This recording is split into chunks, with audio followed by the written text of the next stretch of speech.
Welcome to our 5th grade Colonial Festival. Our 5th grade students took us back to the 18th century during the American Revolution.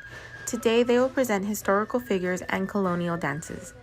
Bienvenidos a nuestro Colonial Festival de quinto grado. Nuestros alumnos de quinto grado nos trasladarán al siglo XVIII durante la Revolución Americana. Hoy presentarán personajes históricos y danzas coloniales.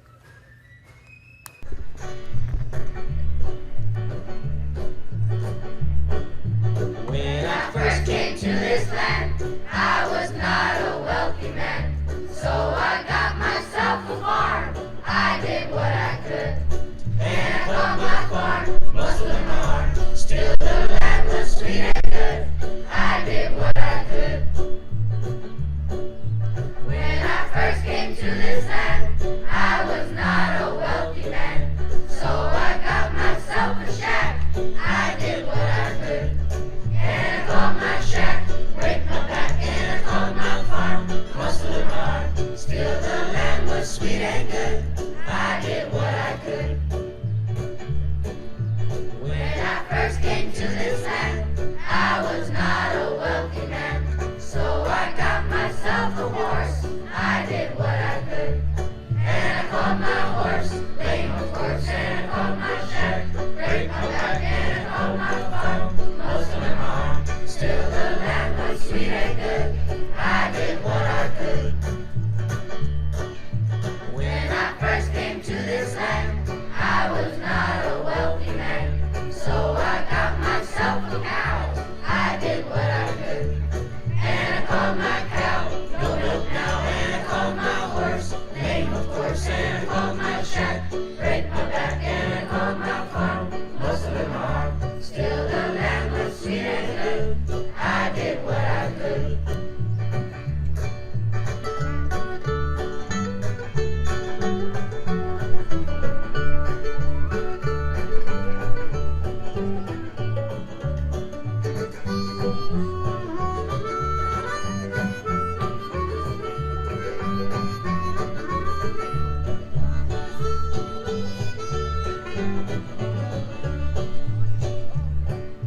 When I first came to this land, I was not a wealthy man.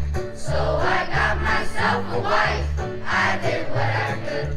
And I called my wife, run for your life! And I called my cow, no milk now. And I called my horse, lame of course. And I called my shack, break my back. And I called my farm Muslim Arm. Still the land was sweet and good, I did what I could. When I first came to this land, I was not a wealthy man. So I got myself a son, I did what I could. And I called my son, no work done. And I called my wife, run for your life! And I called my cow, no milk now. And I called my horse, lame of course. And I called my shack, break my back. And I called my farm Muslim Arm. Still the land was sweet and good, I did what I could. Still the land was sweet and good, I did what I could.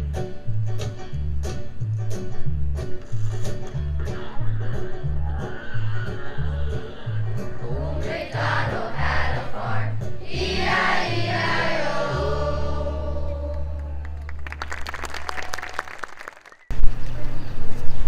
It was a cold, rainy day on December 16, 1773, when thousands of angry colonists gathered at South Church in Boston, Massachusetts.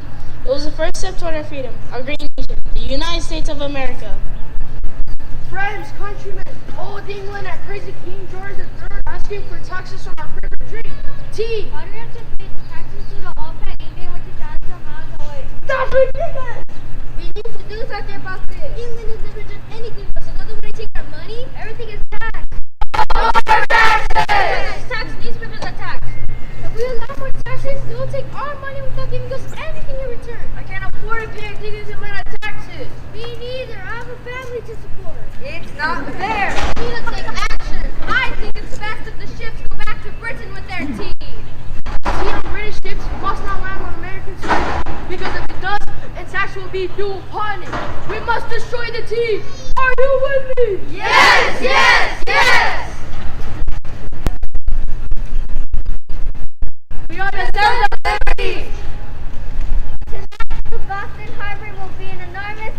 that? Leaders of businessmen disguised as Mohawk Indians went aboard Boston deck that were loaded with tea. Tonight they'll do something that will change the history of our country. The British crew was sleeping when suddenly they heard a loud noise. One of the crew members woke up and saw the Indians climbing aboard the ships. Wake up! The Indians are aboard the ship! They're stealing the tea! Come on, we are very tired! I'm telling you, the Indians are here! Indians, let's stop them. Throw all the tea into the sea! I hate this sea! Don't leave any box aboard the ship! Management know we're against them! Then hurry up! Remember, just the tea right now sends everything else. They're almost finished. The redcoats are here! Stop! On behalf of the king, you're under arrest! This is a ship from England Royal Navy. You must be loyal to the king and obey the laws of England! We will not obey those laws. We live in a free country. Let's abandon the ship! Our mission is accomplished! All the tea is in the water!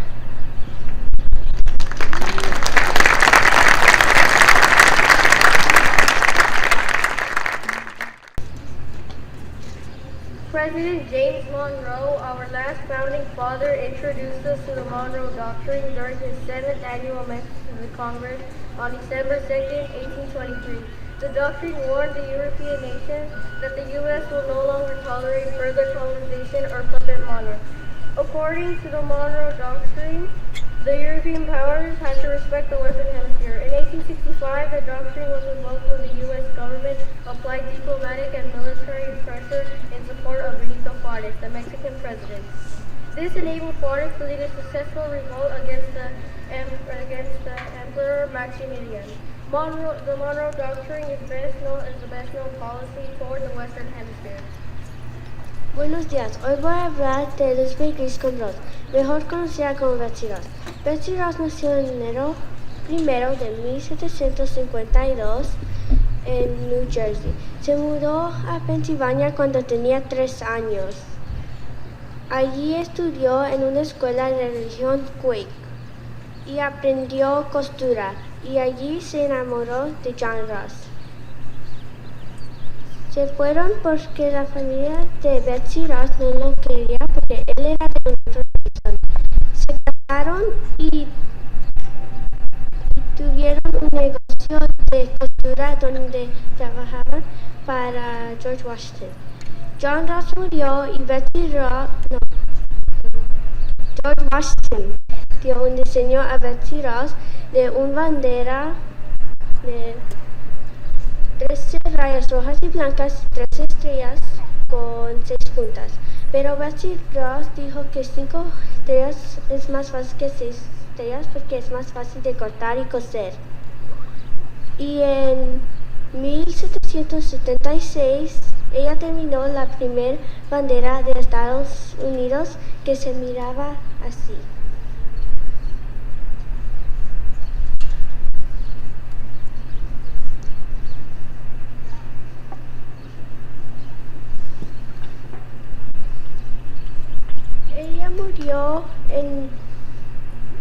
Ella murió en enero 30 de 1836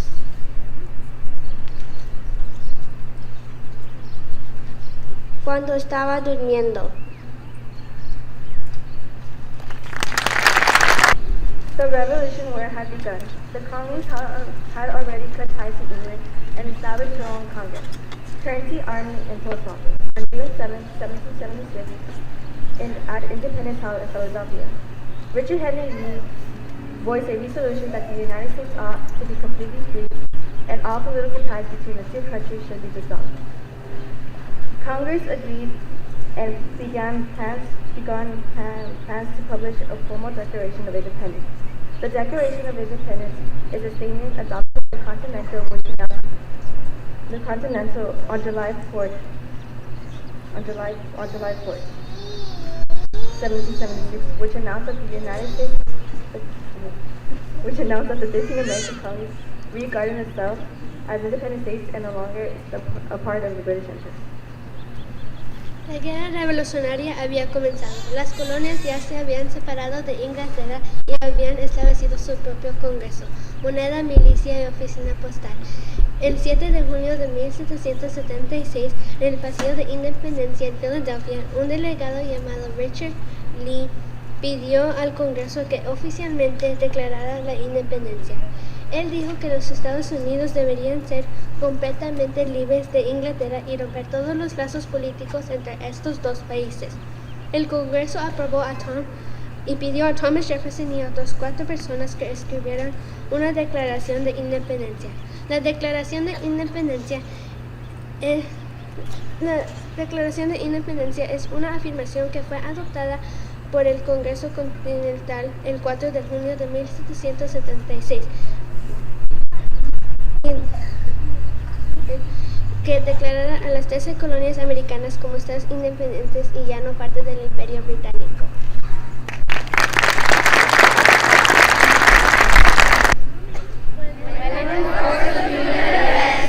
It becomes necessary for one people to dissolve the political bands which have connected them with another, and to assume among the powers of the earth the separate and equal stations to which the laws of nature and nature's God entitled them.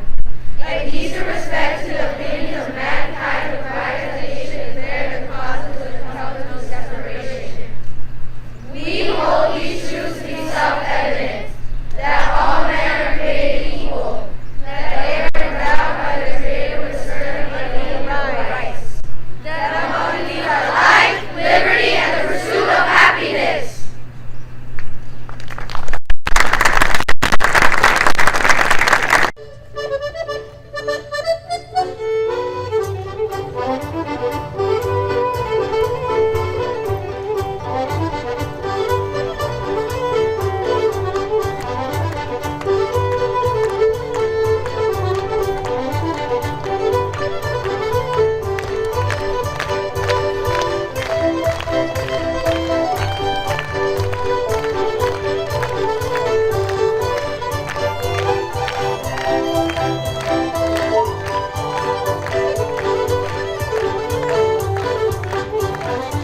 You know the stories of George Washington and how he was the commander of the Continental Army during the Revolutionary War.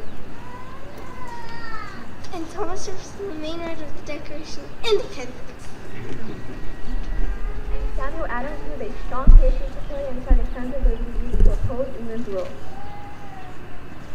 But women played an important role in the Revolutionary War too. Our stories may not be as well known, but they're definitely worthwhile. That's right. My name is Mercedes Wayne, and I was a writer in Colonial times.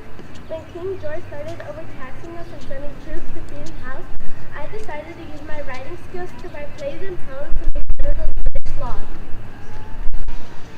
I was a letter writer too, but not a slave. I'm Abigail Adams, and my husband was John Adams, who later became the second president of the United States. During the war, my husband served as one of America's ambassadors in Europe, trying to gain support. While John was away from home, I wrote letters to him telling about my political opinions and about the difficulties of home life during wartime. We also changed a lot of things we did because of King George tariffs. When taxes on British cloth got too high, we started weaving our own cloth and making our own clothes so we wouldn't have to buy British goods.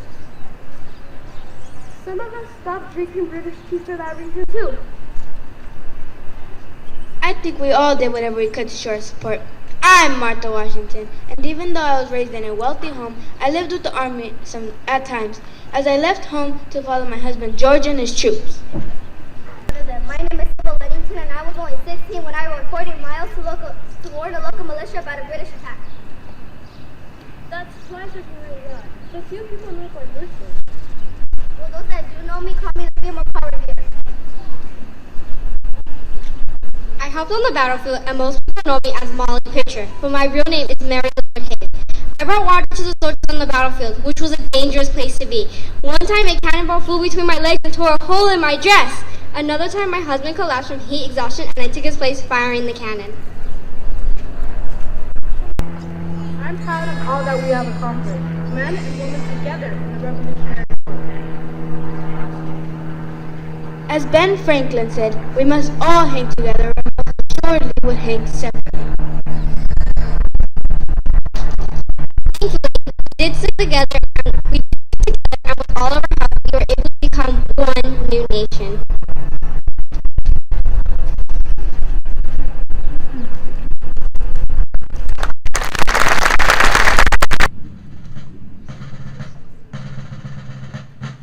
Yankee Doodle went to town, riding on a pony, stuck a feather in his hat and called it macaroni. Yankee Doodle, keep it up, Yankee Doodle dandy, mind the music and the steps and with the girls be handy. Father and I went down to camp along with Captain Goody. There are all the men and boys that stick as hasty pudding. Yankee Doodle, keep it up, Yankee Doodle dandy, mind the music and the steps and with the girls be handy. There was Captain Washington upon a slapping stallion, giving orders to his men, I guess there were a million. Yankee Doodle, keep it up, Yankee Doodle dandy, mind the music and the steps and with the girls be handy. Yankee Doodle is a tune that comes in mighty handy. The enemy will run away at Yankee Doodle dandy. Yankee Doodle, keep it up, Yankee Doodle dandy, mind the music and the steps and with the girls be handy.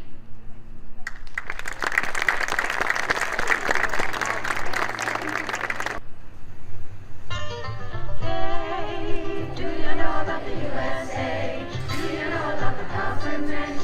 Can you tell me about the Constitution? Hey, learn about the USA.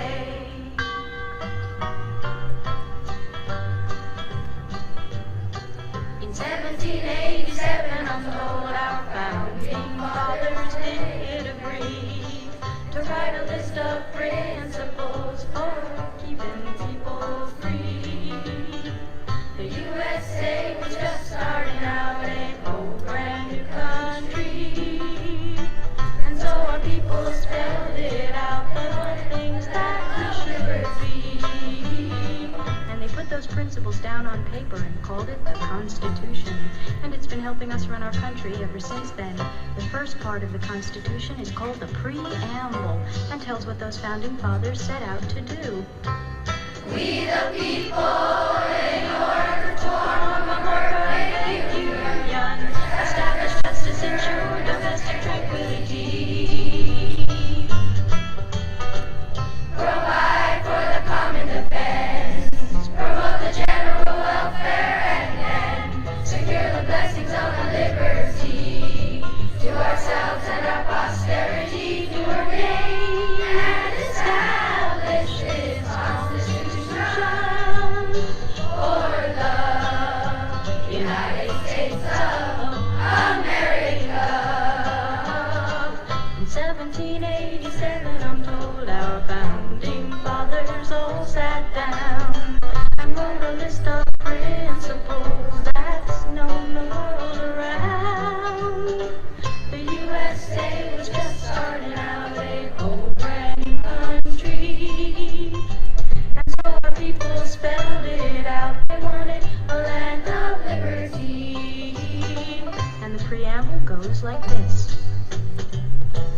We the people, in order to form a more perfect union, establish justice, ensure domestic tranquility,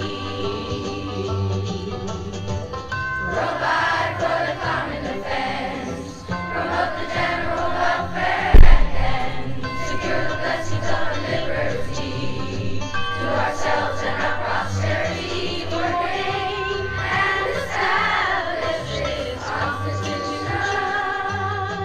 for the United States of America.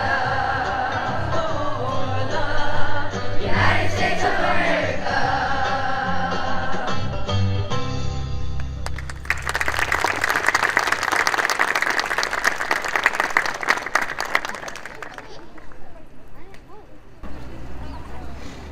Can we give another hand to our fifth graders? They did such a fabulous job.